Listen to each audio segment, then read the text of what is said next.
I'd like to share with you a coaching session I had on Wednesday. My client walked in and I knew immediately something was wrong. Now, she wasn't anxious or frustrated.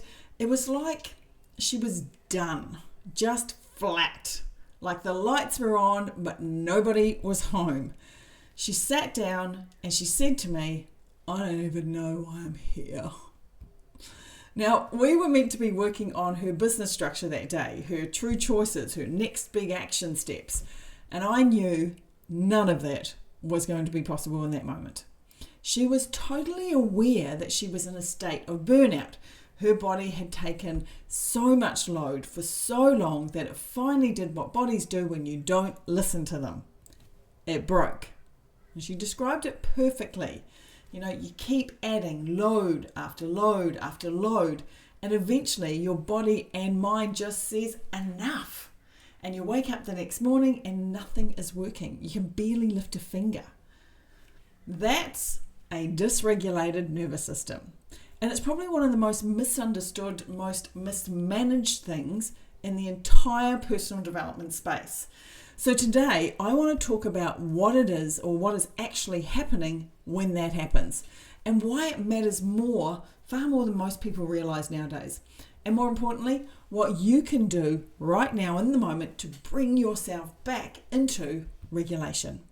You know, because when I looked across the table at this broken woman sitting in front of me, I knew all our plans for the session were out the window because you cannot change, grow, recode, or step into a new structure when your body has closed up shop. It's impossible. And until you find some type of calm or peace in the body first, there's no point trying to do any type of mindset manifestation or visioning work. So, nervous system regulation. You've undoubtedly heard that phrase before because it seems to be everywhere at the moment. Now, for me, it's kind of like the new personal development buzzword or phrase, or I don't know, maybe there's just more awareness around it now. I don't know.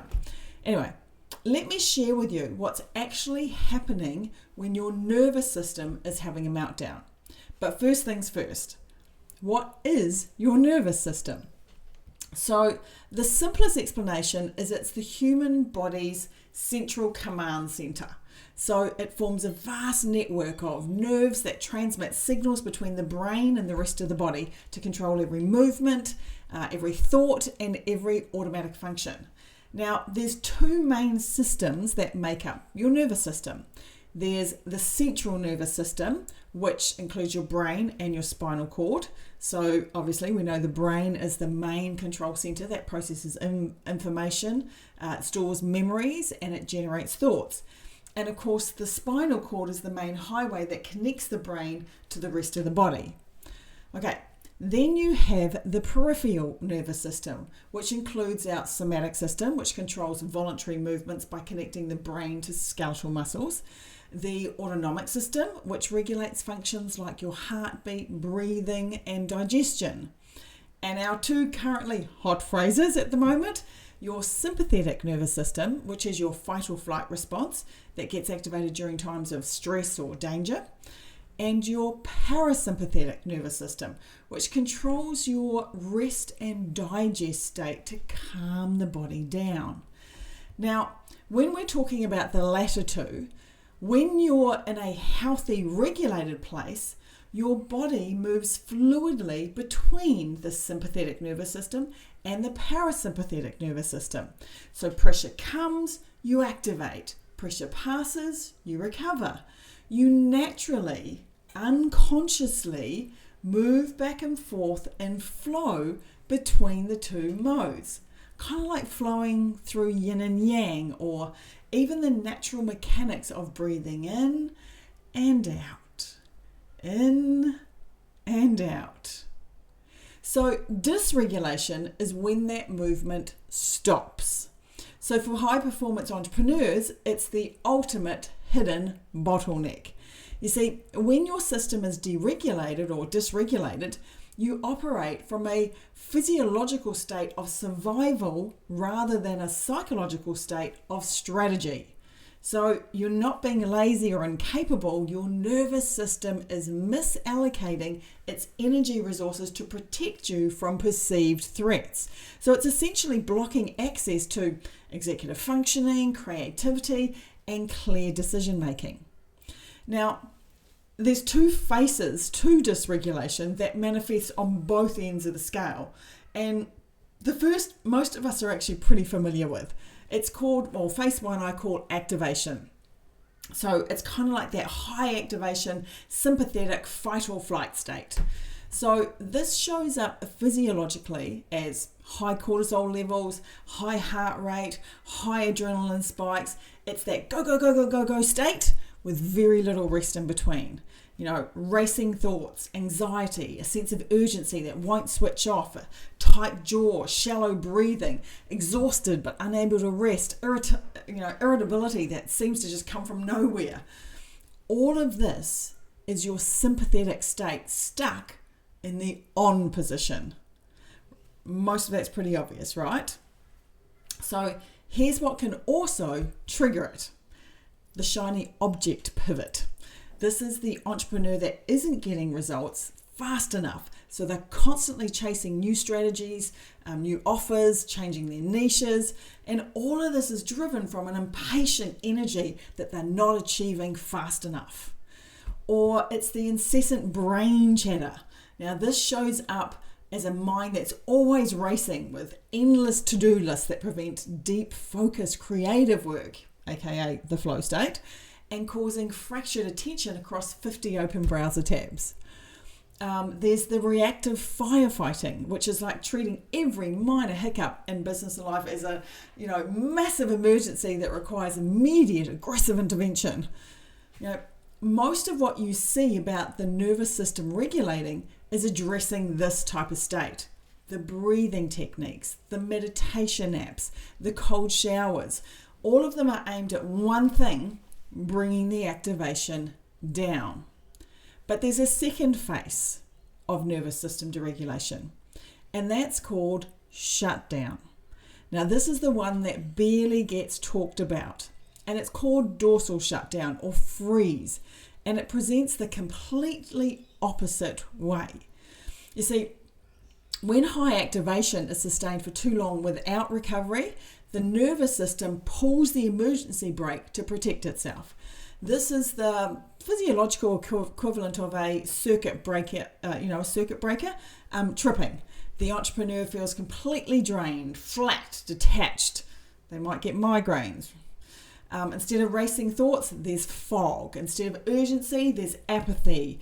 Instead of agitation, go, go, go, go, go, there's a strange nothingness. Right? What's the point? Is a common sentence that lives in this space. My client's exact words to me were, I don't even know what I'm doing here.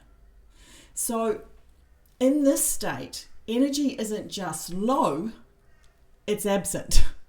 It's the biological equivalent of turning everything off except this, life support system. My client described her situation perfectly. She did nothing on Friday, nothing on Saturday, nothing on Sunday and Monday. 4 days. Now she has 3 businesses. Tuesday, she described her battery as 50%. And Wednesday, at our coaching call, she was questioning why she was even bothering to show up to our session. The reality is, in this state, progressing anything forward, whether that's mentally or emotionally or physically, it's actually biologically impossible. So if you know that you've been pushing hard for extended periods of time and then find yourself in the dorsal vagal freeze state, I'll say it again. You're not broken. Dysregulation in the freeze state is what's happening. And it can show up the same way my hidden agendas show up. But the most common freeze action is apathy and cynical burnout. So this is where you lose all emotional connection to the vision you were passionate about a week ago. And your self-talk shifts to, what's the point? This isn't even worth giving energy to. Other clues that may come up for you, productive procrastination is a label that I've given it. Spending 6 hours meticulously organising a digital workspace or editing a Canva template for hours on end, or cleaning an inbox instead of making those 3 critical sales calls to prospects that are waiting to speak to you in person. Okay, they are subtle guidelines or subtle messages that are saying danger, danger, warning, warning. Another thing that people do is decision fatigue or ghosting, where they're feeling so overwhelmed by choices that they ignore important emails or delay signing off on major projects. They choose to scroll social media mindlessly instead. Our biological system was built to handle intense short-term physical threats like a predator attack and then return back to its baseline. But in the past, stress had a clear beginning and a clear end. Today, stress is a low-grade, constant hum. It's almost like we're suffering death by 1,000 cuts. A traffic jam, an angry customer email, a dropping ad metric, a fluctuating bank account, and a critical WhatsApp message, all before it's 10 a.m. in the morning. None of these things are life-threatening on their own, but your system never receives the all clear to relax. Your adrenaline stays high and your stress hormones compound day after day after day. Our modern lifestyles mean we are always on. There's no boundaries anymore. Laptops on kitchen counters, phones on bedside tables, working from home all hours of the day. Global teams operating across time zones mean the business is never truly closed. So it's really important to know which end of the dysregulation scale you sit when you know that your nervous system is under attack. Because the tools that bring you back from high activation are different from the tools that bring you back from a shutdown. And using the wrong one will only make it worse. A person in freeze doesn't need more calming. They need gentle activation first, like a little spark to get them going again. And then they need the tools to ensure that they don't jump straight back into the activation deep end again. Now, here's where I want to get really specific with you, because this is the piece that nobody tells you about. I talk a lot in my work about the importance of structure, but you cannot step into a new structure from a body that's closed up shop. You just can't. You can't rewire a pattern. You can't access or hear a new possibility when your system has gone into protection mode. Think about what we're asking someone to do in a coaching session or a masterclass or while listening to a podcast or YouTube video like this one.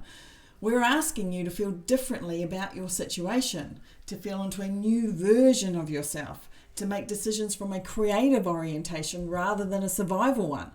Well, all of that requires your prefrontal cortex to be online, the part of your brain that's responsible for complex thought, future planning, identity, possibility. And here is the neuroscience that doesn't get quoted enough.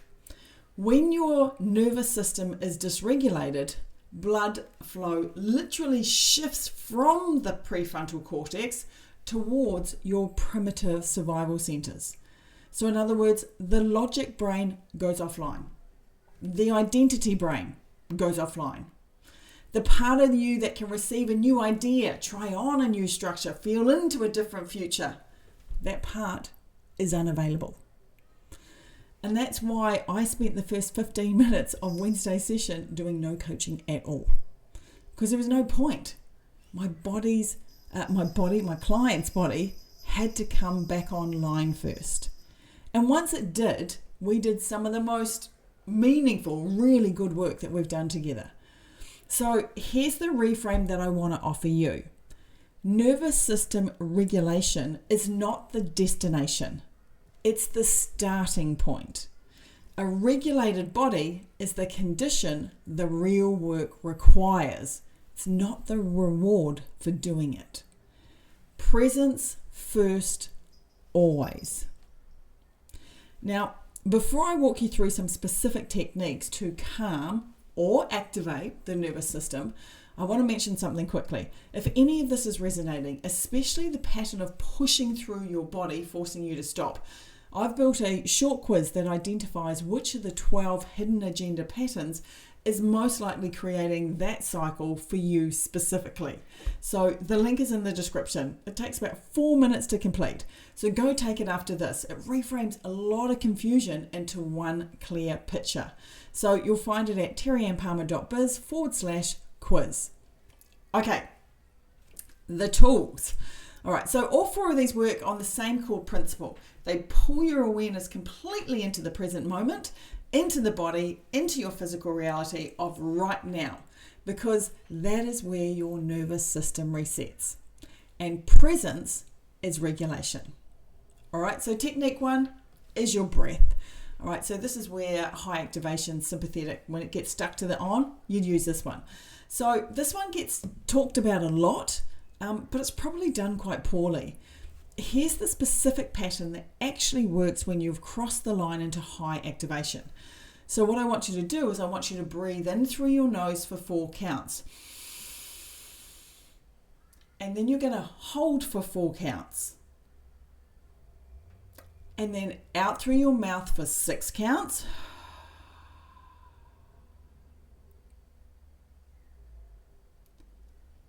And then pause for 2 counts before the next breath. Now, the longer exhale is what matters. So it directly activates the vagus nerve, which is the primary pathway of your parasympathetic system.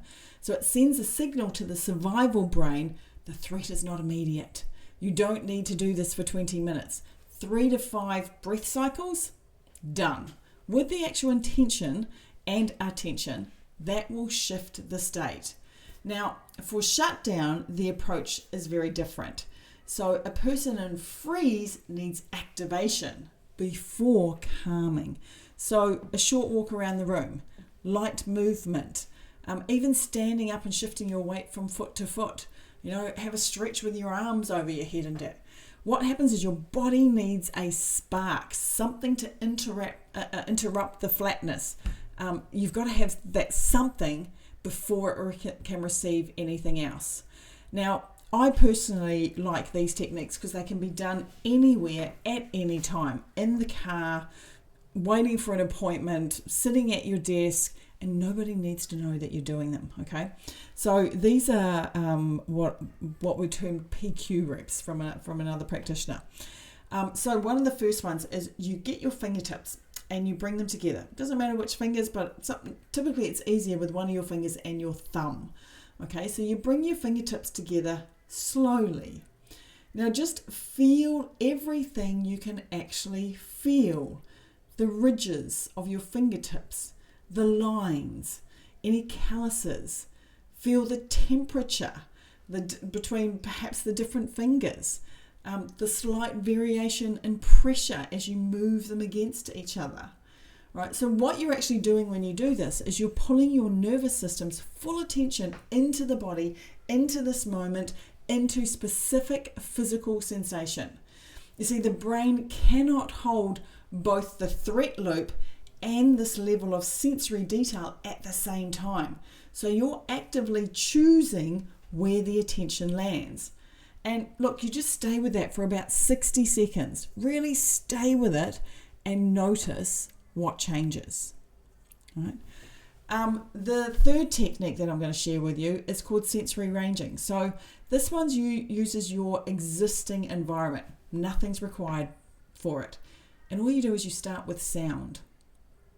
What's the furthest away sound that you can hear right now?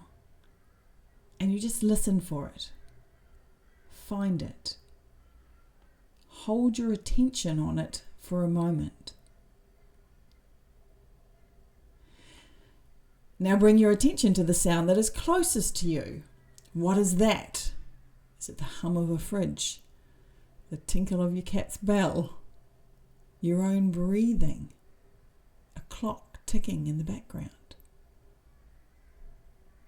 Then do the same with your vision. Find the furthest thing that you can see. Notice the colours, the texture, the contrast, the brightness, and just hold your gaze there.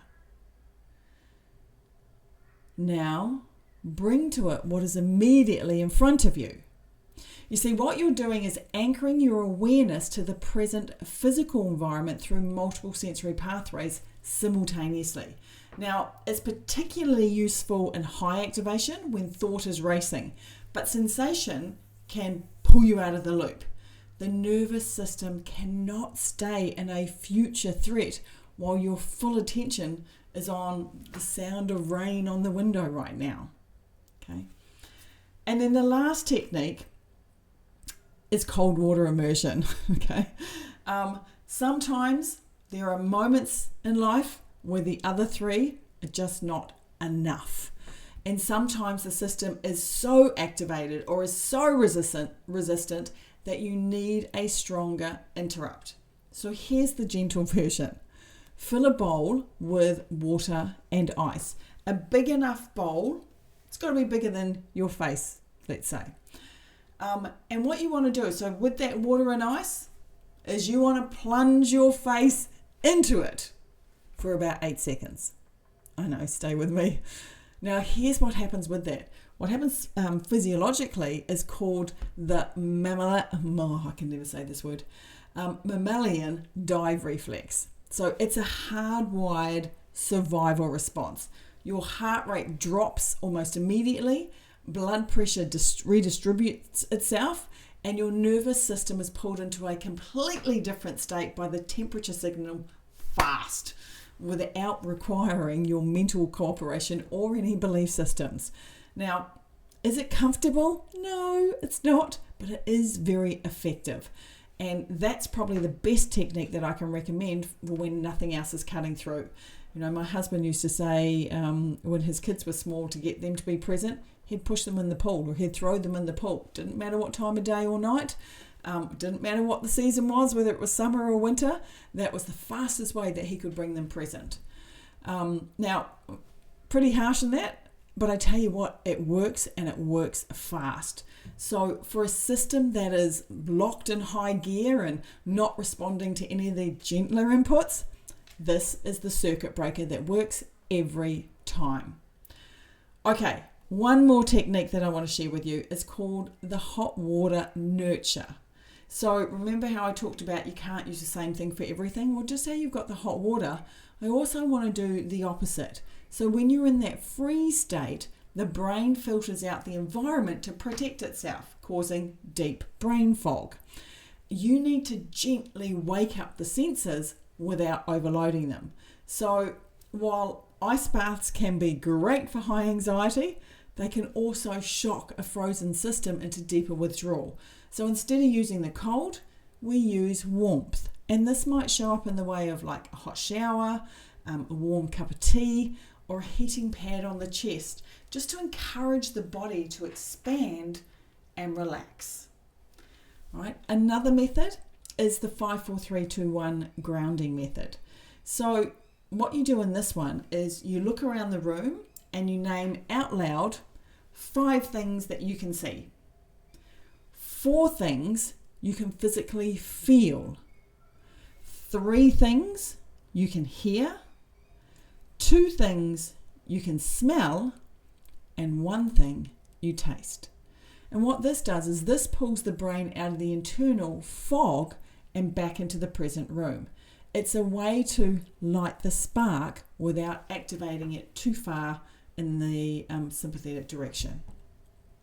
Okay, so here's what I want you to take away from everything that we've covered today. The personal development world talks about a lot about identity change, about stepping into the version of yourself who already has what you already want, about recoding your hidden agendas that keep pulling you back, about moving from a problem structure into a creative structure. All right, well, that's all the things that I talk about, right? All right, all of that is real. All of that is the work, but it can only happen in a body that is present enough to receive it. So if you've been pushing through or adding load to an already overwhelmed system, or wondering why your inner work or your coaching isn't landing the way that you know it should, just consider that the problem might not be the work. It might be the state you're trying to do the work from. You see, you cannot hear a new possibility through a body that's in protection mode. And you can't step into a new structure from a system that's closed up shop. So presence first, that's where the change actually happens. All right, remember the Hidden Agendas quiz, it's in the description, 3 minutes. It identifies which of the 12 hidden agenda patterns is most likely running your specific ceilings or throwing you into chaos. It names the pattern, it shows you, what's underneath it, and it also reveals the creative power that's been sitting inside you the whole time. So terrianepalmer.biz/quiz. Now, if today gave you something useful, I'm going to ask you, please share it with someone who's been pushing through and wondering why they can't move. There are more of us out there than you'd think. I'll see you in the next video.